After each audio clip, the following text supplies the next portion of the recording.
Hello hi it's me mister creator and welcome to the world of customer psychology with Rabi Parakkal. അപ്പോൾ കഴിഞ്ഞ വീഡിയോയിൽ നമ്മൾ customer psychology രണ്ട് important topics cover ചെയ്ത് features and benefits. അപ്പോൾ അത് കാണാത്തവരാണ് ദയവ് ചെയ്ത് ആ വീഡിയോ പോയി കണ്ടിട്ട് മാത്രം ഈ വീഡിയോയിലേക്ക് വരിക. കഴിഞ്ഞ വീഡിയോയിൽ നമ്മൾ നിർത്തിയത് എവിടെ വെച്ചാൽ ഒരു പർച്ചേസ് ഒരു വ്യക്തി ചെയ്യുന്നെങ്കിൽ അതിൻ്റെ ബിഹൈൻഡ് ആയിട്ട് ഒരു സൈക്കോളജി അവിടെ വർക്ക് ആവുന്നുണ്ട്. അപ്പോൾ ആ സൈക്കോളജി വർക്ക് ആവണതിന് കണ്ടുപിടിക്കാനുള്ള രണ്ട് മെത്തേഡ്സാണ് ഇന്നത്തെ വീഡിയോയിൽ കവർ ചെയ്യാൻ പോകുന്നത്. അപ്പോൾ ഡയറക്റ്റ് നമുക്ക് റിവ്യൂയിലേക്ക് കിടക്കാം. എല്ലാവരും ചോദിക്കുന്ന കാര്യമാണ് ഇത് എങ്ങനെ ചെയ്യും. ഇപ്പോൾ ഈ വീഡിയോ കഴിഞ്ഞ എപ്പിസോഡ് കണ്ട ആൾക്കാർക്കൊക്കെ തോന്നിയിട്ടുണ്ടാവും, ഓക്കെ ഇതൊക്കെ പറഞ്ഞ് ശരിയാണ്, സൈക്കോളജി വർക്ക് ചെയ്യേണ്ടതുണ്ട്, പക്ഷെ ഇത് എങ്ങനെ കണ്ടെത്തും, എൻ്റെ ബിസിനസ്സിൽ എങ്ങനെ കണ്ടെത്തും, അങ്ങനെ പറയാലോ. നമ്മളെ മുമ്പിലിരിക്കുന്ന പ്രൊഡക്റ്റിൻ്റെ അകത്തുള്ള സാധനങ്ങൾ എങ്ങനെ കണ്ടെത്തും. എനിക്ക് തോന്നിയിട്ടുള്ളത് എന്താ വെച്ച് കഴിഞ്ഞാൽ രണ്ട് മെത്തേഡ്സാണ്. ഇപ്പോൾ ഈ പറഞ്ഞ പോലെ തന്നെ, അതായത് എവിടെ നിന്ന് തുടങ്ങാൻ വെച്ചാൽ ബ്രെയിനിൽ നിന്ന് തുടങ്ങാം. ബ്രെയിനിൻ്റെ അടക്കത്ത് എന്ത് സംഭവിക്കുന്നു എന്നുള്ളത് കണ്ടെത്താനുള്ള മെത്തേഡ്സ് ആണല്ലോ. നമ്മളന്ന് പറഞ്ഞ പോലെ തന്നെ 3 തട്ടിലാണ് കാര്യങ്ങൾ നടക്കുന്നത് അല്ലേ. കോൺഷ്യസ് ആയിട്ട്, സബ് കോൺഷ്യസ് ആയിട്ട്, അൺകോൺഷ്യസ് ആയിട്ട്. ഇതിൽ കോൺഷ്യസും സബ് കോൺഷ്യസും ഉണ്ടല്ലോ. അവിടെ എന്തുണ്ട്, കോൺഷ്യസ് അവിടെ ഉണ്ട്. അൺകോൺഷ്യസിൽ ഫുൾ ബ്ലാക്ക് ഏരിയയാണ്, നമുക്ക് അറിയുന്നില്ല, എന്തോ സംഭവിക്കുന്നു അറിയുന്നില്ല. അപ്പോൾ ഫസ്റ്റ് ഇത് 2 പാർട്ടുകൾ കണ്ടെത്താനുള്ള സിമ്പിൾ ആൻഡ് പവർഫുൾ ടൂളാണ് ശരിക്കും ആസ്ക് വൈ എന്നുള്ളത്. നമ്മളോട് തന്നെ ചോദിക്കുക, എന്തിനാണ് ആക്ച്വലി ഞാനിത് വാങ്ങിയത് എന്ന് ചോദിച്ചു കഴിഞ്ഞാൽ, ഇരുത്തി ആലോചിച്ച് കഴിഞ്ഞാൽ നമുക്ക് കുറേ ഉത്തരങ്ങൾ കിട്ടും. അതാണ് ഈ കോൺഷ്യസും സബ് കോൺഷ്യസും കണ്ടെത്താനുള്ള മാർഗം. അപ്പോൾ റബി പറഞ്ഞു തരുന്നതെന്ന് വെച്ചാൽ, നമ്മളിപ്പോൾ ഒരു കറക്റ്റ് കോൺഷ്യസ് മൈൻഡിൽ നമ്മളിപ്പോൾ ഒരു സാധനത്തിൻ്റെ പർച്ചേസിൻ്റെ ബിഹൈൻഡിലുള്ള മെയിൻ സാധനം കോൺഷ്യസ് മൈൻഡിൽ ചോദിക്കാൻ പറ്റുന്ന, കണ്ടുപിടിക്കാൻ പറ്റുന്ന 2 ടോപ്പിക്ക് പറയുന്നത് ആസ്ക് വൈ അല്ല, മെയിൻ ടോപ്പിക്ക് പറയുന്നത് ആസ്ക് വൈ എന്താണ് അല്ലേ, എന്തുകൊണ്ടാണത് വാങ്ങിയത് അല്ലെങ്കിൽ എന്തുകൊണ്ട് പർച്ചേസ് എന്നുള്ളത് കറക്റ്റ് ചോദിക്കണ പോലെ. അതെ, ഡയറക്റ്റ് ചോദിക്കുക എന്നുള്ളതാണ്. ഇതിൻ്റെ ഒരു കേസ് എന്ന് വെച്ചാൽ, നമ്മുടെ ബ്രെയിൻ വർക്ക് ചെയ്യുന്നത് വെച്ചാൽ ഈ ന്യൂറോ ട്രാൻസ്മിറ്റിങ് കാര്യങ്ങൾ, അങ്ങനത്തെ കുറേ പ്രവർത്തനങ്ങൾ കൊണ്ടാണ് നമ്മുടെ ബ്രെയിൻ വർക്ക് ചെയ്യുന്നത്. അപ്പോൾ നമ്മൾ ഒരു കാര്യം ചെയ്യുന്ന സമയത്ത് അപ്പോഴുള്ള എന്താണോ അത് മാത്രമേ നമുക്ക് അറിയാൻ പറ്റുള്ളൂ. നമ്മളൊന്ന് ഇരുന്ന് ആലോചിക്കുമ്പോഴാണ് അതിന് മുന്നത്തെ കാര്യങ്ങളൊക്കെ നമുക്ക് കണക്റ്റ് ആവുക അല്ലേ. നമ്മുടെ ബ്രെയിന് ഒരേ കാര്യമാണ് നമ്മൾ ചിന്തിക്കുന്നതും ചിന്തിച്ചതും.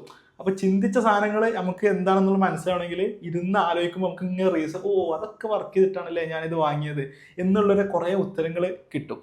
ഇത് മനസ്സിലാക്കാനുള്ള ഒരു സിമ്പിൾ ടൂളാണ്, അല്ലെങ്കിൽ ഒരു മെത്തേഡാണ് ശരിക്കും ആസ്ക് വൈ എന്നുള്ളത്. അത് കോൺഷ്യസ് ആയിട്ടുള്ളതും സബ് കോൺഷ്യസ് ആയിട്ടുള്ളതൊക്കെ എത്രത്തോളം ചോദ്യങ്ങൾ വീണ്ടും വീണ്ടും ചോദിക്കുന്നു, അല്ലെങ്കിൽ വീണ്ടും വീണ്ടും ചോദിക്കാന്നതിൻ്റെ അപ്പുറത്തേക്ക് ഒരേ ക്വസ്റ്റ്യൻ തന്നെ വീണ്ടും വീണ്ടും ചോദിക്കുക. അതായത് ഇപ്പോൾ ഒരു ഉത്തരം കിട്ടുമല്ലോ.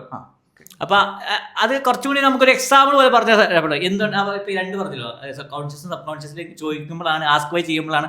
ചെറിയൊരു എക്സാമ്പിൾ രൂപത്തിൽ അത് മാത്രം ഒന്ന് കറക്റ്റ് കവർ ചെയ്യാം. എക്സാമ്പിൾ വെച്ചിട്ട് തന്നെ പറയാം. ഇപ്പോൾ സിംപ്ലി പറഞ്ഞാൽ ഒരു ചായ വാങ്ങി കുടിക്കുന്ന എക്സാമ്പിൾ വെച്ചിട്ട് തന്നെ നമുക്ക് സംസാരിക്കാം. അപ്പോൾ ചായ വാങ്ങി കുടിക്കണത് എന്തിനാണെന്ന് ചോദിച്ചു കഴിഞ്ഞാൽ, എന്നും കുടിക്കാറുണ്ട് അതുകൊണ്ട് കുടിക്കുക, അങ്ങനെയൊക്കെയല്ലേ ഉത്തരം പറയാം. പക്ഷെ വീണ്ടും ചോദിക്കണേ, എന്തുകൊണ്ട് എന്നാലും എന്താ ചായ കുടിക്കാൻ കാരണം, വീണ്ടും ചോദിക്കുന്ന സമയത്ത് വേറെ ഉത്തരം പറയും.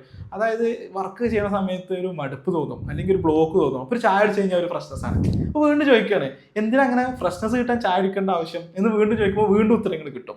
ഇനി ആ ഉത്തരം കിട്ടിയത് എന്തുകൊണ്ട് എന്നുള്ള ചോദിക്കും. അപ്പോൾ നേരത്തെ പറഞ്ഞാൽ വർക്കിലൊരു ഉന്മേഷം കിട്ടാണ്. എന്തിനാണ് വർക്കിന് ഉന്മേഷം കിട്ടുന്നത് എന്ന് ചോദിച്ചു കഴിഞ്ഞാൽ, എന്നാലല്ലേ എൻ്റെ കാര്യങ്ങൾ സ്മൂത്ത് ആവുള്ളൂ. അങ്ങനെ 2 തരത്തിൽ ആസ്ക് വൈ ഉണ്ട്. ഓക്കെ, അപ്പോൾ 2 തരത്തിലുള്ള ആസ്ക് വൈ ജസ്റ്റ് എന്താ വെച്ചാൽ നമ്മൾ ചോദിക്കുമ്പോൾ തന്നെ കറക്റ്റ് ഒന്ന് കവർ ആവും. ചിലപ്പോൾ ഒന്നും കൂടി ചോദിച്ചാലേ അതിൻ്റെ കറക്റ്റ് ഒരു അർത്ഥത്തേക്ക് നമുക്ക് എത്തിപ്പെടാൻ പറ്റുള്ളൂ. ഇതെങ്ങനെ വെച്ച് കഴിഞ്ഞാൽ ഒരു അപ്സൈഡ് ഡൗൺ പിരമിഡ് പോലെയാണ്. അതായത് പെരിഫറലായിട്ട് കുറേ ഉത്തരങ്ങൾ ഉണ്ടാവും. നമ്മളിപ്പോൾ ഒരേ ചോദ്യം തന്നെ ചോദിച്ചു കഴിഞ്ഞാൽ ഇന്ന കാര്യം കൊണ്ട് കുറേ ഉത്തരങ്ങൾ ഉണ്ടാവും. ഇനി ആ ഉത്തരങ്ങളോടൊക്കെ വീണ്ടും ചോദിക്കുന്ന സമയത്ത് കുറച്ചും കൂടെ കുറഞ്ഞ നമ്പർ ഓഫ് ഉത്തരങ്ങളിലേക്ക് എത്തും. അതായത് ഇപ്പോൾ ഞാൻ നേരത്തെ പറഞ്ഞ പോലെ വർക്കിൽ ഉന്മേഷിക്കാൻ, അല്ലെങ്കിൽ പ്രൊഡക്റ്റീവായിരിക്കാൻ, ചായക്ക് കുറേ മുകളിൽ തലവേദന മാറാൻ എന്നൊക്കെ പറഞ്ഞ കുറേ ഉത്തരങ്ങളോട് എന്തിനെന്നുള്ള ചോദ്യം ചോദിച്ചു കഴിഞ്ഞാൽ കുറച്ചും കൂടെ ചുരുങ്ങിയ ഉത്തരങ്ങളിലേക്ക് എത്തും. പ്രൊഡക്റ്റീവ് ആവാൻ, ആക്റ്റീവ് ആവാൻ എന്നുള്ള ഉത്തരം കിട്ടും. അതിനോട് അങ്ങനെ കുറേ ഉത്തരങ്ങൾ കിട്ടുമല്ലോ. അതിനോട് വീണ്ടും ചോദിച്ചു കഴിഞ്ഞാൽ പിന്നെയും താഴത്തേക്കുള്ള ഒരു ഉത്തരം കിട്ടും. അതായത് എന്താ പറയുക, എനിക്ക് പ്രൊഡക്റ്റീവ് ആയാലുള്ളൂ കൂടുതൽ പൈസ ഏൺ ചെയ്യുക. അപ്പോൾ നമുക്ക് ഫിനാൻഷ്യലി ഒരു സ്റ്റെബിലിറ്റി കിട്ടാൻ ചായ കുടിക്കുന്നു എന്നുള്ള രീതിയിൽ നമുക്ക് ഇന്നർ കണക്ഷന് വെറും ചായ വെച്ചിട്ട് തന്നെ നമുക്ക് കണ്ടെത്താൻ പറ്റും.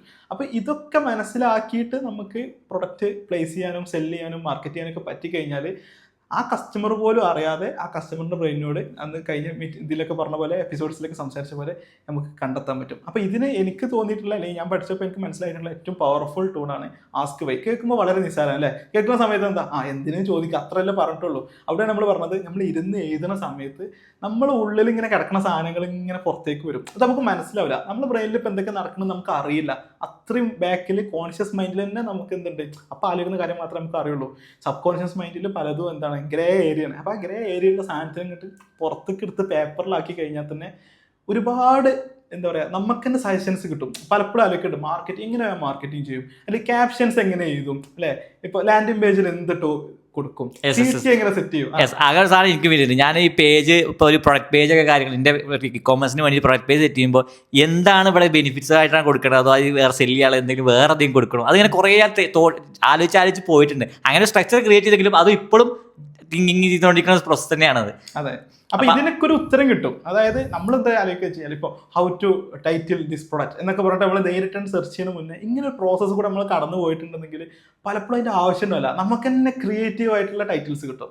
നമുക്ക് കുറച്ചുകൂടെ ക്ലാരിറ്റി കിട്ടുകയാണ്. അതായത് നമ്മളെ കസ്റ്റമറിന്റെ ബ്രെയിനിനെ പറ്റി നമുക്ക് നല്ലോണം അറിയുന്ന സമയത്ത് അതിനെ സ്വാധീനിക്കാൻ നമുക്ക് തന്നെ പറ്റും. പിന്നെ അതിനെ ഹെൽപ്ഫുൾ ആക്കാനായിരിക്കണം നമ്മളെ ഈ സെർച്ചിങ്ങും ChatGPT പോലത്തെ കാര്യങ്ങൾ. പിന്നെ ഉള്ളതാണ് അടുത്ത മെത്തേഡ് അല്ലേ? അടുത്ത മെത്തേഡ് എന്ന് പറഞ്ഞു കഴിഞ്ഞാൽ ഇപ്പൊ നമ്മൾ കോൺഷ്യസും പറഞ്ഞു, സബ് കോൺഷ്യസും പറഞ്ഞു. ഇനി അടുത്ത മൂന്നാമത്തെ ഒരു സാധനം കൂടി ഉണ്ടെന്ന് രവി തുടക്കത്തിൽ പറഞ്ഞു, അത് നമുക്ക് അറിയത്തില്ല. അതാണ് അൺകോൺഷ്യസ് ആയിട്ടുള്ള, നമുക്ക് പോലും അറിയാത്ത ഒരു ഏരിയ ഉണ്ട് നമ്മുടെ ബ്രെയിനിന്. നമ്മളിപ്പോൾ ഡാർക്ക് വെബ് എന്നൊക്കെ പറയുമല്ലോ പൊതുവില്, നമ്മൾ കാണാത്തൊരു ലോകം ഡാർക്ക് വെബ്. നമ്മൾ കഴിഞ്ഞ ദിവസം പറഞ്ഞു ഒരു 80% കിടക്കുന്നത് ശരിക്കും എന്താണ്, ഈ അൺകോൺഷ്യസ് ആയിട്ടുള്ള കാര്യമാണ്. ഡാർക്ക് വെബിന്റെ കേസിൽ അങ്ങനെ പറയാം അല്ലെ, പേപ്പറിലായി കാണുന്നതിന്റെ എത്രയോ ഇരട്ടിയാണ് ഡാർക്ക് വെബിന്റെ ഒരു. അതേപോലെ നമ്മൾ ബ്രെയിനിന്റെ കാര്യങ്ങൾ എന്ന് പറഞ്ഞാൽ ഇതൊരിക്കലും ബ്ലാക്ക് ഏരിയയുള്ള കാര്യം നമുക്ക് ഈ ഗ്രേ വൈറ്റ് ഏരിയയിൽ നിന്നുകൊണ്ട് നമുക്ക് കണ്ടെത്താൻ പറ്റില്ല. അപ്പോൾ ആസ്ക് വൈ അവിടെ പലപ്പോഴും വർക്ക് ചെയ്യില്ല. നമുക്ക് നമ്മളോട് തന്നെ ചോദിച്ചു കഴിഞ്ഞാൽ ഉത്തരം കിട്ടൂല. പക്ഷെ നമുക്ക് മനസ്സിലാക്കേണ്ട എന്നാലേ നല്ലൊരു മാർക്കറ്ററൊക്കെ ആവാൻ പറ്റുള്ളൂ. അവിടെ വരുന്ന ഒരു സാധനമാണ് ലേൺ ബൈ എന്നുള്ളത്. കാരണം അപ്പോ അതായത് കോൺഷ്യസിനും സബ് കോൺഷ്യസിനും ആസ്ക് വൈ, അൺകോൺഷ്യസിന് ലേൺ വൈ. ഇപ്പൊ ഈ ഡാർക്ക് വെബ് വെച്ചിട്ട് തന്നെ പറയുകയാണെങ്കിൽ നമുക്ക് ക്രോമിൽ സെർച്ച് ചെയ്തിട്ട് ഒരിക്കലും ഡാർക്ക് വെബിനെ പറ്റി നമുക്ക് പഠിക്കാൻ കഴിയില്ലല്ലോ. അതിന്റെ സാധനങ്ങൾ അതിൽ പോയിട്ട് നമ്മൾ മാക്സിമം എക്സ്പ്ലോർ ചെയ്താലേ ഡാർക്ക് വെബ് പഠിക്കും. അതായത് ഇന്റർനെറ്റ് നമുക്ക് ബാക്കിയുള്ളവർക്ക് കാണുന്നതാണ്, ഡാർക്ക് വെബ് പറഞ്ഞാൽ അത് കാണാത്തൊരു ഭാഗമാണ്, അവിടെ എക്സ്പ്ലോർ ചെയ്താലേ അത് പഠിക്കുള്ളൂ. അപ്പൊ കൃത്യമായിട്ട് അതിന് വേണ്ടിയിട്ട് സമയം കണ്ടെത്തിയിട്ട് കസ്റ്റമേഴ്സിന്റെ ഈ ഡാർക്ക് ഏരിയയിൽ എന്താണ് അവരൊരു സാധനം പർച്ചേസ് ചെയ്യുമ്പോൾ നടക്കുന്ന പ്രവർത്തനങ്ങൾ എന്ന് മനസ്സിലാക്കാൻ നമ്മൾ ലേൺ ബൈ ആണ്.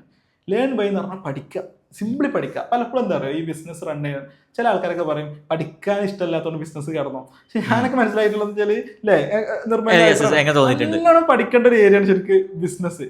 എല്ലാം കൊണ്ടും ഫിനാൻസ് അങ്ങനെ ഡിപ്പാർട്ട്മെന്റൽ ബേസ് പഠനം വേറെ ഉണ്ട്. പക്ഷെ ഇതില് ഈ കസ്റ്റമറിന്റെ സൈക്കോളജി എന്നുള്ളൊരു സാധനം നമ്മൾ ശരിക്കും ഇരുന്ന് പഠിക്കേണ്ടതാണ്. എല്ലാം പഠിക്കേണ്ട ആവശ്യമൊന്നുമില്ല. നമ്മളെ മുന്നിൽ ഇരിക്കുന്ന സെഗ്മെന്റിലുള്ള പ്രൊഡക്റ്റിൽ നമ്മളെ മുന്നിൽ ഇരിക്കുന്ന കസ്റ്റമറിന്റെ തലച്ചോറ്റിൽ എന്തൊക്കെയാണ് വർക്ക് ചെയ്യണമെന്നുള്ളത് നമ്മൾ പഠിക്കാൻ സമയം കണ്ടെത്തി.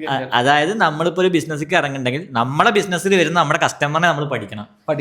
യെസ്, എന്നാലേ ആ ബിസിനസ് കറക്റ്റ് മുന്നോട്ട് നമുക്ക് ഫോർവേഡ് കൊണ്ടുപോകാൻ പറ്റുള്ളൂ. അതെ, അവരുടെ ബ്രെയിനിൽ എന്താണ് അവർ നമ്മളെ അടുത്ത് അപ്രോച്ച് ചെയ്യുമ്പോൾ നടക്കുന്നത് എന്നുള്ളത്. അപ്പോൾ സ്ട്രേഞ്ച് ആയിട്ടുള്ള ഉത്തരങ്ങൾ കിട്ടും, നമ്മൾ ചിന്തിക്കാത്ത ഉത്തരങ്ങൾ കിട്ടും. നമ്മൾ മുന്നത്തെ എപ്പിസോഡിലൊക്കെ സ്പോർട്സ് കാറിന്റെ കേസൊക്കെ നമ്മൾ സംസാരിച്ചല്ലോ, പുകവലിക്കാരുടെ കാര്യങ്ങളൊക്കെ. അപ്പോൾ അതേപോലത്തെ ഉത്തരങ്ങൾ കിട്ടും. പലപ്പോഴും ഭയങ്കര ഫണ്ണി ആയിട്ടുള്ള ഉത്തരങ്ങളായിക്കാരം. അതായത് നമ്മളിപ്പോൾ എന്തുകൊണ്ടാണ് വാങ്ങിയെന്ന് ചോദിക്കണതിൻ്റെയൊക്കെ ബാക്കിലുള്ള ഉത്തരങ്ങളായിക്കാരം നമ്മൾ പഠിക്കുന്ന സമയത്ത് വരാം. വേണമെങ്കിൽ എന്തെങ്കിലും ഒരു ഉദാഹരണം ചോദിക്കണമെങ്കിൽ അത് വെച്ചിട്ട് നമുക്ക് ഡിസ്കസ് ചെയ്യാം ഒരു പർച്ചേസ്. ഓക്കെ, അങ്ങനെ വെച്ചാൽ നമുക്കൊരു എക്സാമ്പിൾ പറയാം. ഞാൻ എൻ്റെ പഴയ സ്റ്റോറിൽ ഞാൻ സെല് ചെയ്തിട്ട് കുറച്ച് വിന്നിങ് പ്രൊഡക്റ്റ് മീൻസ് നന്നായിട്ട് സെയിലായി പോയൊരു സംഭവമുണ്ട്. ആ പ്രൊഡക്റ്റ് ഞാൻ പറയാം. അത് വെച്ചിട്ട് നമുക്കൊന്ന് എക്സാമ്പിൾ ആകുമ്പോൾ കുറച്ചുകൂടി നമ്മുടെ ക്ലയൻറ്റ് നമ്മുടെ വ്യൂവേഴ്സിന് കുറച്ചുകൂടി മനസ്സിലാവും. ഒരു കാര്യം എനിക്ക് ഏറ്റവും കൂടുതൽ സെല്ലായ ഒരു സാധനമാണ് ഒരു പിഗ്ഗി ബാങ്ക് എന്ന്. ആ പിഗ്ഗി ബാങ്കിന്റെ പ്രത്യേകത എന്ന് വെച്ചാൽ ആ പിഗ്ഗി ബാങ്കിൽ ഓരോ ഡേറ്റിന്റെ ഇതുണ്ടായിരിക്കും. അത് നമ്മൾ എമൗണ്ട് ഇടുന്നതിനനുസരിച്ച് അത് വെട്ടിയിട്ട് കറക്റ്റ് 1 ലക്ഷം രൂപ എത്തിച്ച് സേവിങ്സ് ഉണ്ടാക്കുന്ന മെന്റാലിറ്റി. അത് വെച്ചിട്ട് ഞാൻ ഒരു ഗ്രിഡ് പോലെ വെച്ചിട്ട് ഓരോ എമൗണ്ട് നമ്മുടെ കയ്യിൽ 500 രൂപ കിട്ടി കഴിഞ്ഞാൽ 500 രൂപ ക്രോസ് ചെയ്യാം, അങ്ങനത്തെ ഒരു സാധനം. അപ്പൊ അത് വെച്ചിട്ട് എനിക്ക് സെയിൽസ് ഉണ്ടാക്കാൻ പറ്റി. അപ്പൊ ആ ഒരു സാധനം വെച്ചിട്ട് എന്തുകൊണ്ടായിരിക്കും ഇത് വർക്ക് ആവണം എന്ന് നോക്കാം. ഇതിന്റെ ഒരു ടാർഗറ്റ് ഓഡിയൻസ് ആരായിരുന്നു ഉണ്ടായിരുന്നത്? ഇതിൽ കൂടുതലുണ്ടായിരുന്നത് ഏകദേശം യങ് പീപ്പിൾ. അതായത് തുടക്കത്തിൽ 20 to 25 അല്ലെങ്കിൽ മാക്സിമം പോയാൽ 30, അതിന്റെ മുകളിലുള്ളവരല്ല. ആ ടൈമിലാണ് ഈ കുറച്ചും കൂടി സേവ് ചെയ്യണം എന്നുള്ള മെന്റാലിറ്റി ഉള്ളത്. അങ്ങനത്തെ ആൾക്കാരെ ഞാൻ ടാർഗറ്റ് ചെയ്തത്. ഓക്കെ, ഈ കേസ് എടുക്കാം. ഒരു 20 to 30 അല്ലെ, 20 to 30 ഏജിലുള്ള ആൾക്കാര് അവരോട് ചോദിക്കാൻ വെക്കാം. ഇപ്പോൾ നിർമ്മലിന്റെ ആ ഒരു ക്ലാസിക് കേസിൽ തന്നെ ആ ഒരു കസ്റ്റമർ പെട്ടെന്ന് നമ്മൾ മുന്നിൽ ഒരു കസാരട്ട് ഇരിക്കുന്നെങ്കിൽ ആളോട് നമ്മൾ ചോദിക്കണം എന്തിനാണിത് വാങ്ങിയത്. അപ്പോൾ ആള് പറയുന്ന കുറച്ച് ഉത്തരങ്ങൾ ഉണ്ടാവും. അതായിരിക്കും കോൺഷ്യസ് മൈൻഡിൽ ഉണ്ടാവുക. ആള് ചിലപ്പോൾ ഉത്തരം പറയും കുറച്ച് പൈസ സേവ് ചെയ്യാലോ എന്നുള്ള അർത്ഥത്തിൽ ഉത്തരം കിട്ടും. സ്വാഭാവികമായിട്ടും പിഗ്ഗി ബാങ്ക് എന്ന് പറഞ്ഞാൽ തന്നെ അതാണല്ലോ, പൈസ സേവ് ചെയ്യാന്നുള്ളതാണ്. അപ്പൊ അതേ ചോദ്യം വീണ്ടും ചോദിക്കാം. നമ്മളെന്ന് പറഞ്ഞു എന്നാലും എന്തിനാണ് വാങ്ങിയത്, ശരിക്കും അത് തന്നെയാണോ എന്ന് ഉറപ്പ് വരുത്താൻ വേണ്ടിയിട്ട്. അപ്പൊ പൈസ സേവ് ചെയ്യാൻ ഞാൻ സ്റ്റോക്ക് മാർക്കറ്റ് ഇതൊക്കെ ഉണ്ട്, പക്ഷെ ഇതൊരു വേറൊരു മോഡാണല്ലോ, നമ്മൾ അറിയാത്തൊരു ഫണ്ടൊക്കെ കിടക്കുന്നുണ്ട്, അതുകൊണ്ടാണ്. അപ്പോൾ സിമിലർ ആയിട്ടുള്ള ഉത്തരം കിട്ടും. വീണ്ടും ചോദിക്കുന്ന സമയത്ത് സംഭവം നല്ല രസം, കണ്ടപ്പോൾ നല്ല രസം തോന്നി എന്നുള്ളൊരു ഉത്തരം കിട്ടും. അപ്പൊ കുറച്ചുകൂടെ സബ് കോൺഷ്യസിലേക്ക് വരും. സബ് കോൺഷ്യസ് ആയിട്ടുള്ള കാര്യങ്ങൾ ഉണ്ടാവും. വീണ്ടും ചോദിക്കുന്ന സമയത്ത് ആൾക്ക് എന്തുണ്ടാവും, സേവ് ചെയ്യണം എന്നുള്ളൊരു ആറ്റിറ്റ്യൂഡിലേക്ക് വന്നിട്ടുണ്ടാവും. ഒരു ലേറ്റ് 20s അല്ലെങ്കിൽ അതുവരെ ഫുള്ള് സ്പെൻഡ് ചെയ്യാന്നുള്ള മൈൻഡിൽ നിന്ന് മാറിയിട്ട് സേവ് ചെയ്യാന്നുള്ള മെന്റാലിറ്റി. അപ്പോൾ ആളടുത്ത് വീണ്ടും വീണ്ടും ചോദിക്കുന്ന സമയത്ത് ഇത്ര സാധനങ്ങളൊക്കെ പറയും. പണ്ടൊക്കെ ഞാൻ നല്ല സ്പെൻഡിങ് ചെയ്യുന്നു, പക്ഷെ ഇപ്പൊ കുറച്ചായിട്ട് ഞാൻ എന്ത് ചെയ്യുന്നുണ്ട്, ഫണ്ട് ഇങ്ങനെ സേവ് ചെയ്യുന്ന ഒരു മെന്റാലിറ്റി ഉണ്ട്. അപ്പൊ അതിനുള്ള കുറെ എക്സ്പീരിയൻസസ് ഒക്കെ ഉണ്ടാവും കേട്ടോ. ചോദിച്ചു ചെന്ന് കഴിഞ്ഞാൽ മുന്നെന്തെങ്കിലും ആഗ്രഹമുള്ള ഒരു സാധനം വാങ്ങണം എന്ന് തോന്നിയപ്പോ വാങ്ങാൻ പൈസ ഇല്ലാത്ത കേസസ്, ഇതൊക്കെ അതിനെ സ്വാധീനിച്ചിട്ടുണ്ടാവും. ഇതൊന്നും ആൾക്ക് പെട്ടെന്ന് ഉത്തരം പറയാൻ പറ്റാത്ത കാര്യങ്ങളാണ്. അപ്പൊ ഇങ്ങനെ പിന്നെ അതേപോലെ തന്നെ കുറച്ച് പൈസ എടുത്ത് വെച്ചതുകൊണ്ട് ഇപ്പൊ ലാപ്പ്, എനിക്കൊക്കെ ചെറുപ്പത്തിൽ അങ്ങനെ അനുഭവമുണ്ട്. ഞാൻ ജോബൊക്കെ തുടങ്ങിയ സമയത്ത് ലാപ്പ് പെട്ടെന്ന് കേടുന്നു പോയി. പക്ഷെ എന്തുകൊണ്ടോ അതിന്റെ ഒരു 6 മാസം മുന്നാണ് ഞാൻ ഫണ്ട് സേവ് ചെയ്ത് തുടങ്ങിയത്. എനിക്കതൊരു പ്രശ്നമായിട്ട് തോന്നിയില്ല. കാരണം ആ ഫണ്ട് വെച്ചിട്ട് നല്ല കോസ്റ്റ് വന്നിട്ടു. എനിക്ക് തോന്നുന്നു ആ സമയത്ത് ഒരു 20 സംതിങ് എന്തോ കോസ്റ്റ് വന്നു ലാപ്പ് റെഡിയാക്കാനെ. ലാപ്പിന് തന്നെ അന്ന് എത്ര 50,000 ഒക്കെ ഉള്ളൂ. അപ്പൊ അതിലൊരു പകുതി വന്നു മദർ ബോർഡൊക്കെ അടിച്ചു പോയിട്ട്. പക്ഷെ അതൊരു കോയിൻസിഡൻസ് ആണ്. അതിന്റെ ഒരു 6 മാസം മുന്നൊക്കെ ഞാൻ ചെറിയ ഫണ്ട് സേവ് ചെയ്തുകൊണ്ട് എനിക്ക് പ്രശ്നം തോന്നില്ല. അപ്പൊ ഇങ്ങനത്തെ റീസൺസ്, മുന്നത്തെ എക്സ്പീരിയൻസ് ഒക്കെ ഉണ്ടാവും. അപ്പൊ അങ്ങനത്തെ അവസരങ്ങളൊക്കെ വീണ്ടും വീണ്ടും നമ്മുടെ ബ്രെയിൻ ഇങ്ങനെ ക്യാച്ച് ചെയ്യുന്നുണ്ടാവും. അപ്പൊ ഇങ്ങനത്തെ ഉത്തരങ്ങൾ കിട്ടും. ഇനി നമ്മൾ അൺകോൺഷ്യസ് ആയിട്ട് പോവാണ്, അല്ലെങ്കിൽ പഠിക്കണേ ആക്ച്വലി ഇതെന്താ, ഇതൊക്കെ ഇവര് പറഞ്ഞു, ആളിതൊക്കെ പറഞ്ഞു. ഇപ്പൊ ഞാൻ നേരത്തെ പറഞ്ഞല്ലോ, നമ്മുടെ കസ്റ്റമർ മുന്നിൽ ഇരിക്കുന്നു, ആള് പോയതിന്റെ ശേഷം നമ്മൾ ChatGPT-യും നെറ്റിലും ഇതുമായി ബന്ധപ്പെട്ട സ്റ്റഡീസ്, അല്ലെ, സ്റ്റഡീസ് ഒക്കെ പഠിക്കുക. സ്റ്റഡീസ് ഒക്കെ ഉണ്ടാവും, എന്തായിരിക്കും ഇതിന്റെ പുറകെ നടക്കുന്ന behind the scene, behind the psychology എന്നുള്ള സാധനങ്ങളൊക്കെ പഠിക്കാൻ. പണ്ടൊക്കെ ഫുള്ള് സ്റ്റഡീസ് ചാനൽസ് ഒക്കെ വായിക്കാൻ പറ്റുന്നുണ്ടെങ്കിൽ ഇന്ന് കുറച്ചുകൂടി ഈസിയർ ആണ്. ChatGPT-യിലൊക്കെ ഏത് സ്റ്റഡീസും കോട്ട് ചെയ്തിട്ടെന്ന് തരും. അപ്പൊ പ്രോസസ് സിമ്പിൾ ആണ്. അങ്ങനെ പഠിക്കാൻ ശ്രമിക്കുമ്പോൾ സ്ട്രേഞ്ച് ആയിട്ടുള്ള ഉത്തരങ്ങൾ കിട്ടും. ചിലപ്പോൾ ഈ പറഞ്ഞതൊന്നും അവരെ വർക്ക് ചെയ്തിട്ടുണ്ടാവാം. അതായത് അപ്പൊ എന്തായിരിക്കും അവിടെ വർക്ക് ചെയ്തത്? കറക്റ്റ് ഇപ്പൊ നമ്മൾ പറഞ്ഞതിൽ ഏകദേശം എല്ലാം കവർ ചെയ്യുന്നത്. അപ്പൊ അൺകോൺഷ്യസ് ആയിട്ട് ഇതിൽ എന്താ ഇനി വർക്ക് ചെയ്യേണ്ടത്? അതായത് ഇപ്പൊ ഒരു 20-ന് ശേഷം ആളുകൾ ചിലപ്പോൾ എന്ത് ചെയ്തിട്ടുണ്ടാവും, സീരിയസ് ആയിട്ടുള്ള ലൈഫിലേക്ക് ഇങ്ങനെ പോയിട്ടുണ്ടാവും. ഇപ്പൊ നമുക്കൊക്കെ റിലേറ്റ് ചെയ്യാൻ പറ്റും. നമ്മളിപ്പോ ഡേ ടു ഡേ ലൈഫിൽ കുറച്ചുകൂടെ സീരിയസ് ആണ് പണ്ടത്തിനെ കാട്ടി. ഇപ്പോൾ കോളേജ് ലൈഫിൽ തന്നെ എടുത്തു കഴിഞ്ഞാൽ നമ്മുടെ ഉള്ളിൽ ഒരു കുട്ടിയുണ്ട്. അതിന് മുന്നത്ത് ചെറുപ്പകാലം എടുത്തു കഴിഞ്ഞാൽ നമ്മുടെ ഉള്ളിൽ ഒരു കുട്ടിത്തുണ്ട്. ഇപ്പോഴും ഇടയ്ക്ക് ഗെയിം കളിക്കലില്ലേ? ഞാനൊക്കെ ഒരു ഹാർഡ് കോർ ഗെയിമർ ഒന്നുമില്ല, പക്ഷെ എന്നാലും ഇടയ്ക്ക് എന്തെങ്കിലും വെടിവെക്കുന്ന ഗെയിമൊക്കെ കളിക്കും. മറ്റേ ഇത് മൃഗങ്ങളെ ഷൂട്ടിങ് ഗെയിമുകളൊക്കെ ഉണ്ട്, ആർച്ചറി, ഇതൊക്കെ കളിക്കും. അതായത് നമ്മുടെ ഉള്ളിലൊക്കെ ഒരു കുട്ടി ഉണ്ടാവും മേ ബി. അപ്പോൾ ഈ കുട്ടീനെ സാറ്റിസ്ഫൈ ചെയ്യുന്ന കാര്യങ്ങൾ നമ്മൾ ഇടയ്ക്ക് ചെയ്യുന്നുണ്ടാവും. ചിലപ്പോൾ അതായിരിക്കും അവിടെ വർക്ക് ചെയ്തിട്ടുണ്ടാവുക. നമ്മൾ കണ്ടിട്ടുള്ള ആഡില് ചിലപ്പോൾ എന്തുണ്ടാവും, ഒരാള് അല്ലെ മുഖത്തൊരു കൗതുകത്തോടെ, ഒരു കുട്ടികളുടെ കൗതുകവും സീരിയസ് ആയ മനുഷ്യന്റെ കൗതുകവും എക്സ്പ്രഷനിൽ നമുക്ക് മാറ്റം കിട്ടും. അപ്പോൾ നമ്മൾ കണ്ടിട്ടുള്ള ഫോട്ടോയിൽ ചിലപ്പോൾ കുട്ടിയുടെ കൗതുകമുള്ള ഒരു സാധനം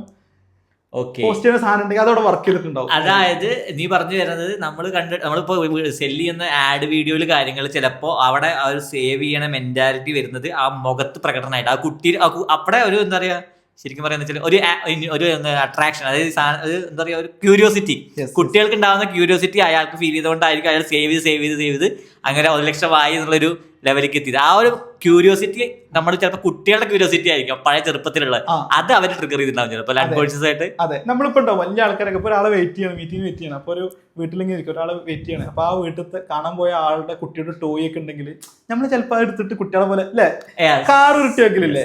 അത് നമ്മുടെ ഉള്ളിൽ അതൊക്കെ എക്സ്പീരിയൻസ് ചെയ്യാൻ ഇപ്പോഴും ആഗ്രഹമുണ്ട്. അപ്പൊ ചെറുപ്പത്തിൽ ഇങ്ങനെ നമ്മളെ സാധാ തൊണ്ടിലൊക്കെ പൈസ ഇട്ടൊരു സാധനത്തിന്റെ ഒരു കുറച്ചുകൂടെ എക്സ്റ്റൻഡ് വെർഷനും കൂടെ അതിൽ വന്നതുകൊണ്ടൊക്കെ ആ നൊസ്റ്റാൾജിയ പിടിക്കാനോ അല്ലെങ്കിൽ കുട്ടിയായി ഇരിക്കാൻ. ഇത് ഞാനൊരു ഉദാഹരണം പറഞ്ഞാണ്. ഇങ്ങനത്തെ ഇതേപോലെ സിമിലർ കേസിൽ ഞാൻ പഠിച്ചപ്പോൾ കിട്ടിയ ഉദാഹരണം, വർക്ക് ചെയ്യുന്ന ഒരു സാധനം എന്നുള്ള ലെവലിൽ ഉദാഹരണം പറഞ്ഞാണ്. ഇത് ഇനി ഡീറ്റെയിൽ ആയിട്ട് നോക്കുമ്പോൾ ഇനിയും കുറെ സാധനങ്ങൾ. അതായത് നമ്മൾ കരുതുന്നത് എന്താ വെച്ച് കഴിഞ്ഞാൽ, നമ്മൾ കണ്ടിട്ടുള്ള ടെക്സ്റ്റിൽ എന്തിപ്പോ നേരത്തെ പറഞ്ഞ പോലത്തെ കാര്യങ്ങളുണ്ടാവും, സേവ് ചെയ്യുക, പണം സേവ് ചെയ്യുക. പക്ഷെ നമ്മൾ കരുതുക അതാണ് അവിടെ വർക്ക് ആയിക്കണമെന്ന്. ചിലപ്പോൾ work ചെയ്തതായിരിക്കില്ല.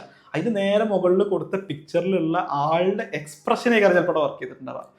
That's the importance of the എന്താ പറയാ അൺകോൺഷ്യസ് മൈൻഡിനായിട്ട് കമ്മ്യൂണിക്കേറ്റ് ചെയ്യുന്നുള്ളത്. അപ്പൊ പിഗ്ഗി ബാങ്കിന്റെ കേസിൽ അത് എങ്ങനെ വർക്കായെന്ന് ഏകദേശം ഒരു എക്സാമ്പിൾ നമുക്ക് മനസ്സിലായി. അൺകോൺഷ്യസ് എന്നാൽ ഞാൻ കാണിച്ചിട്ട് ഞാനൊരു എക്സാമ്പിൾ കൂടി തരാം. ഇപ്പൊ എനിക്ക് വർക്കായിട്ടായ വേറെ സാധനം, അപ്പൊ അവിടെ ചിലപ്പോൾ റീസൺ ഉണ്ടാവില്ല, ചിലപ്പോൾ അൺകോൺഷ്യസ് പോകാൻ പറ്റില്ല, എന്നാലും പറ്റുമെന്ന് ജസ്റ്റ് നോക്കാം. നമ്മൾ കസ്റ്റമർ നമ്മുടെ വ്യൂവേഴ്സിന് കൂടി മനസ്സിലാവുമല്ലോ, കുറച്ചും കൂടി കയറാവും.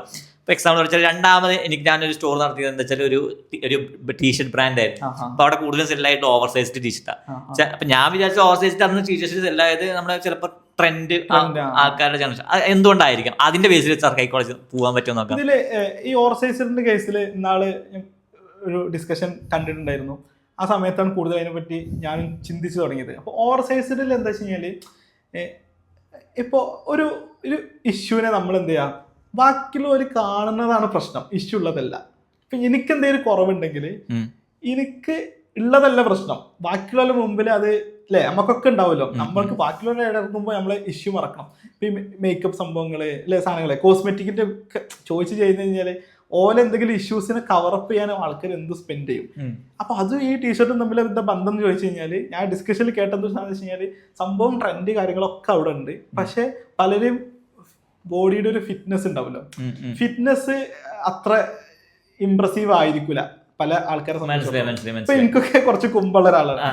അപ്പൊ ഞാൻ പിന്നെ അത്ര കോൺഷ്യസ് അല്ല അതില്, പക്ഷെ അത് കോൺഷ്യസ് ഓക്കെ. അപ്പൊ ഞാൻ പൊതുവിൽ അങ്ങനെ കോൺഷ്യസ് എല്ലാം തോന്നുന്നു. പക്ഷെ ഇതിപ്പോ ഞാൻ പറയണത് കേട്ടോ, നേരത്തെ പറഞ്ഞ പോലെ അൺകോൺഷ്യസ് മൈൻഡിൽ ഞാൻ ഭയങ്കര ഇഷ്യൂ ഉണ്ടാവും എനിക്കത്. പക്ഷെ ഞാൻ അത്ര കോൺഷ്യസ്. എന്നാലും എന്താ പറയാ, നമ്മൾ ടീഷർട്ട് എന്തായാലും ചൂസ് ചെയ്യണം. ടീഷർട്ട് ഭയങ്കര കംഫർട്ടുള്ള ഒരു കാര്യമാണ്. ഈ ടീഷർട്ടിൽ തന്നെ എടുത്ത് പഠിച്ചു നോക്കി കഴിഞ്ഞാൽ ശരിക്കും ഷർട്ടും ടീഷർട്ടൊക്കെ എന്താണ് നമ്മളെ ശരീരം മറക്കുക, ഒരു ബേസിക് നീഡ് ശരീരം മറക്കുന്നത്. പക്ഷെ ശരീരം മറക്കാനല്ലോ നമ്മൾ ഷർട്ട് വാങ്ങുന്നത്, നമ്മളൊരു ആറ്റിറ്റ്യൂഡ് കാണിക്കാനും കാര്യങ്ങളൊക്കെയാണ്. അപ്പൊ അവിടെ ടീഷർട്ട് ഇടുമ്പോൾ പള്ള പുറത്തേക്ക് ചാടുന്നു, അല്ലെങ്കിൽ ഒന്നും വേണ്ട, ഇനിയിപ്പോൾ വയറ് ചാടാന്നുള്ളതിന്റെ അപ്പുറത്തേക്ക് കമ്പാരിസൺ ഉണ്ടാവുമല്ലോ, അപ്പുറത്തുള്ള ആളോ ഇപ്പുറത്തുള്ള ആളോ എത്രത്തോളം ഫിറ്റ്നസ്. അപ്പൊ ഈ ഓവർ സൈസിൽ വരുന്ന സമയത്ത് അതിലൊരു കംഫേർട്ട് എന്ത് ചെയ്യുന്നുണ്ട്, ഇതൊന്നും കുറെ ചിന്തിച്ചിട്ടല്ല, നേരത്തെ പറഞ്ഞ പോലെ കാണുമ്പോ അല്ലെങ്കിൽ ഒരു വട്ടം ഇട്ടപ്പോ ആളുടെ ബ്രെയിനിന് കിട്ടിയ ഒരു സാറ്റിസ്ഫാക്ഷൻ ഉണ്ടാവും. ആ സാധനം ഉള്ളതുകൊണ്ട് അടുത്ത പ്രാവശ്യം അതിനെ ചൂസ് ചെയ്യിപ്പിക്കാനുള്ള ഒരു പ്രേരണ അവിടെ ഉണ്ടാവും. ഓക്കെ, അപ്പൊ എനിക്ക് തോന്നുന്ന വ്യൂവേഴ്സിന് മനസ്സിലായിട്ടില്ല തോന്നുന്നു. ആ സംഭവം കുറച്ചുകൂടി ഞാൻ ക്ലിയർ, എനിക്ക് തോന്നി, കറക്റ്റ് മനസ്സിലായ സാധനം ഞാൻ കറക്റ്റ് പറഞ്ഞുതരാം. എനിക്ക് തോന്നുന്നത് ടീഷർട്ട് നമ്മൾ കൂടുതലും എന്താ പറയുക, കളറും ഇതിൽ കാണുന്ന ഫോണ്ടിനും അപ്പുറം എന്താ പറയുക, നമ്മുടെ അൺഇൻറ്റൻഷ്യലി നമ്മൾ അറിയാൻ പോകുന്ന ഈ ഒരു ഇൻസെക്യൂരിറ്റീസ് ഫീൽ ചെയ്യുന്നുണ്ട്. ആ ഇൻസെക്യൂരിറ്റി മറക്കാൻ ആ ടീഷർട്ടിനെ കൊണ്ട്. ഇപ്പൊ എക്സാമ്പിൾ പറയുകയാണെന്ന് വെച്ചാൽ എനിക്ക് തോന്നി, ഇപ്പൊ പ്രവി പറഞ്ഞപ്പോഴേ കറക്റ്റ് കണക്ട് ആയത്.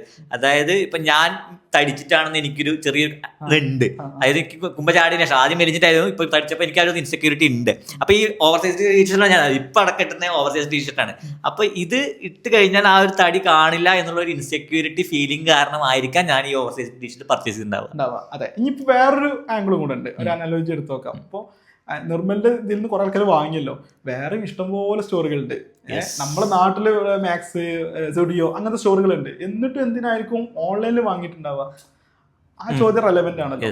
അപ്പൊ ചോദിച്ച് ഇപ്പൊ ആള് മുമ്പിൽ നിൽക്കുകയാണ്, ഓഫീസർ ഓക്കെ, അത് പിന്നെ അപ്പുറത്തുണ്ട്, പക്ഷെ എന്തുകൊണ്ട് വീണ്ടും എൻ്റെ അടുത്ത് വാങ്ങി എന്നുള്ള ചോദ്യം ചോദിക്കുന്ന സമയത്ത് സ്പെഷ്യൽ ഉത്തരങ്ങൾ കിട്ടും. പലപ്പോഴും എന്താ പറയാ, ഇപ്പൊ നേരത്തെ പറഞ്ഞ പോലെ തന്നെ നമ്മൾ ഷർട്ട് വാങ്ങുക, ടീഷർട്ട് വാങ്ങുക എന്ന് പറയുമ്പോൾ ശരീരം വറക്കാന്നതിന്റെ അപ്പുറത്തേക്ക് നമ്മളെ എക്സ്പ്രസ് ചെയ്യാന്നുള്ളൊരു ബെനിഫിറ്റ് നമുക്കൊക്കെ ഉണ്ട്. ആറ്റിറ്റ്യൂഡ് എല്ലാവരും ഡിഫറെന്റ് ആണല്ലോ. ഈവൻ ഗെയിമിൽ തന്നെ നമുക്കറിയാലോ, നമുക്ക് ഒരു സ്പെഷ്യൽ സാധനം, സ്പെഷ്യൽ കോസ്റ്റ്യൂം ഉണ്ടെങ്കിൽ നമുക്കൊരു സാധനം ഉണ്ടാവും. അപ്പൊ ഇവിടെ വർക്ക് ചെയ്യുന്ന ഒരു സാധനം എന്ന് പറഞ്ഞു കഴിഞ്ഞാൽ ഒന്ന് ഫിറ്റ്നസ് ലെവൽ, അതോടെ നമ്മൾ പറഞ്ഞു കഴിഞ്ഞു. അതിന് ശേഷമുള്ള സാധനമാണ് ഒരു നമ്മളുടെ ഒരു ആറ്റിറ്റ്യൂഡ് ലെവൽ, ഐഡന്റിറ്റി എന്നൊക്കെ പറഞ്ഞ സാധനം. അപ്പൊ വർക്ക് ചെയ്യുന്ന ഒരു ഞാൻ കണ്ടിട്ടുള്ള ഒരു മെയിൻ സാധനം എന്ന് പറഞ്ഞു കഴിഞ്ഞാൽ അതിൽ കൊടുത്തിട്ടുള്ള ടെക്സ്റ്റിൽ കൊടുത്തിട്ടുള്ള ഒരു ഇമോഷൻ ഉണ്ടാവും.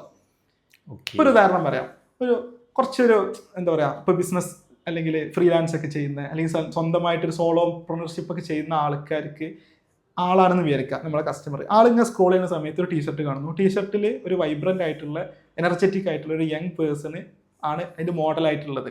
ആള് നല്ല ഒരു പോസിലാണ് ഇരിക്കുന്നത്, ഒരു കരിസ്മാറ്റിക് ആയിട്ടുള്ള ഒരു പോസിലാണ് ഇരിക്കുന്നത്. ആളുടെ ടീഷർട്ട് ഹസിൽ എഴുതിയിട്ടൊരു വേർഡ് ഉണ്ടെന്ന് വിചാരിക്കാം. അത്രേ ഉള്ളൂ, ബാക്കിയൊക്കെ സാധനം. അവിടെ പെട്ടെന്ന് അത് കണക്റ്റ് ആവും. അവിടെ കണക്റ്റ് ആവുന്ന ടീഷർട്ടോ ക്വാളിറ്റിയോ ഒന്നുമല്ല, പക്ഷെ ആ ആളുടെ ആ ഒരു കരിസ്മാറ്റിക് ആയിട്ടുള്ള ഇരുത്തവും ആ മോഡല് എന്ത് ചെയ്യുന്നുണ്ട്, ഒരു എക്സ്പ്രഷൻ, സെൽഫ് എക്സ്പ്രഷൻ ഇടുന്നുണ്ട്. അപ്പൊ അതേ സാധനം ഇവിടെ കണക്ട് ആയിട്ട് ഇത് വാങ്ങണം എനിക്ക് എന്നുള്ളൊരു തോന്നൽ വന്നിട്ടുണ്ടാവും. അവിടെ ചിലപ്പോ വർക്ക് ആയിട്ടുണ്ടാവും. പക്ഷെ ആളോട് ചോദിച്ചു കഴിഞ്ഞാൽ ആള് ചിലപ്പോ പറഞ്ഞു. അപ്പൊ അവിടെ വേർഡ് മാത്രമാവില്ല, ചിലപ്പോ നീ പറഞ്ഞ പോലെ അങ്ങനെ അവൻ അത് ഇട്ടിരുന്നപ്പോ കരിസ്മാറ്റിക് ഫീൽ ചെയ്തില്ല, ചിലപ്പോ എനിക്കത് ഫീൽ ആകും. അങ്ങനത്തെ സാധനം കൂടി അവിടെ വർക്ക് ആയിട്ട് എനിക്ക് തോന്നുന്നുണ്ട്. ആ സാധനങ്ങളൊക്കെ എന്താ പറയുക, ഇതൊക്കെ ഇവല്യൂഷണറി സംഭവിക്കുന്നതാണ്. നമുക്കിപ്പോ ആഗ്രഹിക്കുന്ന ഒരു സാധനം വേറെ ആൾക്ക് ഉണ്ടെന്നുണ്ടെങ്കിൽ ആള് ചെയ്ത കാര്യം നമ്മളും ചെയ്യാന്നുള്ള ഒരു ത്വരണ നമുക്ക് വരും, അതേ സാധനങ്ങളൊക്കെ എന്ത് ചെയ്യണ്ടേ, ഈ മോഡലിനെ പ്ലേസ് ചെയ്യുന്നിടത്ത് അതിലുള്ള ഈവൻ അതിൽ എന്ത് പോസാണ് ഇടുന്നത്, എന്ത് എക്സ്പ്രഷനാണ് ഇടുന്നത്, അല്ലെങ്കിൽ അതിൽ എഴുതിയിട്ടുള്ള ടെക്സ്റ്റ് എന്താണ്, അല്ലെങ്കിൽ ആൾ ചെയ്യുന്ന ആക്ടിവിറ്റി എന്താണ്. ഓക്കെ, ഇനി ഒരു മ്യൂസിഷ്യൻ മോഡിലുള്ള ഒരു സാധനമാണ്, അങ്ങനത്തെ ഒരു ടെക്സ്റ്റ് ആണെന്നുണ്ടെങ്കിൽ ഒരു മ്യൂസിക് ഉള്ളിൽ കിടക്കുന്ന ഒരാൾക്ക് പെട്ടെന്ന് കണക്ട് ആവും. ആൾക്കും ആഗ്രഹമുണ്ട്, ആളുടെ ഉള്ളിലുള്ള മ്യൂസിക് വേൾഡിനെ സെൽഫ് എക്സ്പ്രസ് ചെയ്യണം എന്നുള്ളൊരു നീഡ് ആൾക്കുണ്ട്. അപ്പൊ അതിന് വേണ്ടിയിട്ടായിരിക്കും പർച്ചേസ് ചെയ്യുന്നുണ്ടാവുക. ആളോട് ചിലപ്പോൾ ചോദിക്കുന്ന സമയത്ത് അത് കിട്ടണമെന്നില്ല, നല്ല ക്വാളിറ്റി, ആ ബ്രാൻഡ് നല്ല ക്വാളിറ്റി എന്നൊക്കെ ആൾ പറയുന്നുണ്ടാവും. പക്ഷെ കണക്ട് ആയിട്ടുണ്ടാവുക മേ ബി ഇങ്ങനത്തെ സാധനങ്ങളായിരിക്കും. അപ്പൊ ഇതൊക്കെ നമ്മളെ അല്ലെങ്കിൽ അൺകോൺഷ്യസ് മൈൻഡുമായിട്ട് കണക്ട് ആവുന്ന സാധനങ്ങൾ ഇങ്ങനത്തെ സാധനങ്ങളായിരിക്കും. അപ്പോൾ ഓക്കെ, ക്ലിയർ ആയി. ഇപ്പൊ കറക്റ്റ് ഒരു പിക്ചർ കിട്ടി, നിങ്ങൾക്ക് മനസ്സിലായിരുന്നു. അതായത് നമ്മൾ വിചാരിക്കുന്നതിനപ്പുറം എന്താ പറയാ, കോൺഷ്യസ്നെസ്സിലും സബ് കോൺഷ്യസും അല്ലാതെ അൺകോൺഷ്യസ് മൈൻഡ് ആണ് ശരിക്കും പറഞ്ഞാൽ നമ്മളെ കൊണ്ട് ഈ ഒരു ഡിസിഷൻ എടുക്കുന്നത്. എക്സാക്ട്ലി. അത് ഇനിയിപ്പോ പോസ്റ്റർ അല്ലെങ്കിൽ ലാൻഡിംഗ് പേജ് വെബ്സൈറ്റ് എന്നുള്ളതൊന്നുമില്ല കേട്ടോ. നമ്മുടെ ബിസിനസ്സിലെ എന്ത് ആക്ടിവിറ്റീസിലും ഇത് നമ്മൾ ഒരു റൂട്ടീനായിട്ട് ചെയ്തു പോരുന്നുണ്ടെങ്കിൽ പഠനം എന്നുള്ളൊരു സാധനം നമ്മൾ ഇരുന്ന് ആലോചിക്കുക അല്ലെങ്കിൽ ചാറ്റ് ഇങ്ങനത്തെ കുറേ ഡാറ്റ ഉണ്ട് വെച്ചെങ്കിൽ നമ്മൾ ചെയ്യുന്ന എല്ലാ ആക്ടിവിറ്റീസും നമുക്കൊരു ബെറ്റർ ക്ലാരിറ്റി കിട്ടും. നമ്മളെ ആംഗിളിൽ നിന്ന് കാണുന്നത് മാറിയിട്ട് ഒരു കസ്റ്റമറിന്റെ ആംഗിളിൽ നിന്ന് കാണുന്നത് നമുക്ക് പഠിക്കാൻ പറ്റും. അപ്പോൾ അതിന് നമുക്ക് വേണ്ടതെന്ന് വെച്ച് കഴിഞ്ഞാൽ നമ്മൾ എന്ത് ചെയ്യണം, കസ്റ്റമറിനെ നമ്മളെ അതായത് ബിസിനസ് ഓണർ നമ്മുടെ ഉള്ളിൽ നിന്ന് എടുത്ത് കളയണം കുറച്ച്, എന്നിട്ട് കസ്റ്റമറിനെ നമ്മുടെ ഉള്ളിലേക്ക് ആവാഹിക്കണം കൃത്യമായിട്ട്. അപ്പൊ ആ ആവാഹനം ഒരു പൂജ എന്ന് പറയാം. ആ പൂജ നമുക്ക് എന്ത് ചെയ്യാം, അടുത്ത എപ്പിസോഡിൽ നമുക്ക് ഡീറ്റെയിൽ ആയിട്ട് പഠിക്കാം എങ്ങനെ അത് ചെയ്യാന്നുള്ളത്. അപ്പൊ റബി പറഞ്ഞ പോലെ നമ്മളിപ്പോ ഏകദേശം എന്താ പറയുക, എങ്ങനെയാണ് ഒരാള് പർച്ചേസ് മെന്റാലിറ്റിക്ക് എത്തുന്നത് എന്നുള്ള 2 reason, ask why, learn why, അത് നമ്മൾ കറക്റ്റ് ഈ വീഡിയോയിൽ കവർ ചെയ്ത്. അപ്പൊ അടുത്ത വീഡിയോയിൽ നമ്മൾ കവർ ചെയ്യാൻ പോണത് എങ്ങനെ കസ്റ്റമറിനെ നമ്മൾ ബിസിനസ്മാൻ ആയ ഒരാള് ബിസിനസ്മാൻ എന്ന് പറഞ്ഞ സാധനം എടുത്തു കളഞ്ഞ് കസ്റ്റമറിനെ ആവാഹിക്കാൻ എന്നുള്ള സംഭവം അടുത്ത വീഡിയോ കാണാം. അപ്പൊ അതിനു മുമ്പ് എന്റെയും റബീന്റെ ചാനൽ ഞാൻ താഴെ കൊടുത്തിട്ടുണ്ടാവും, അത് തന്നെ സബ്സ്ക്രൈബ് ചെയ്യുക. ഇങ്ങനെ കസ്റ്റമർ സൈക്കോളജി ആയിട്ടോ ബിസിനസ്സുമായിട്ട് റിലേറ്റഡ് ആയിട്ട് വീഡിയോസ് താല്പര്യമുള്ളവർക്കൊക്കെ ഈ വീഡിയോ ഷെയർ ചെയ്യുക. ആൻഡ് നിങ്ങളുടെ കമന്റ്സ്, ഡൗട്ട്സ് കാര്യങ്ങളൊക്കെ നമ്മുടെ കമന്റിൽ അടിക്കുക. അപ്പൊ അടുത്ത വീഡിയോ വീണ്ടും വരുന്നവരെ ഗുഡ് ബൈ.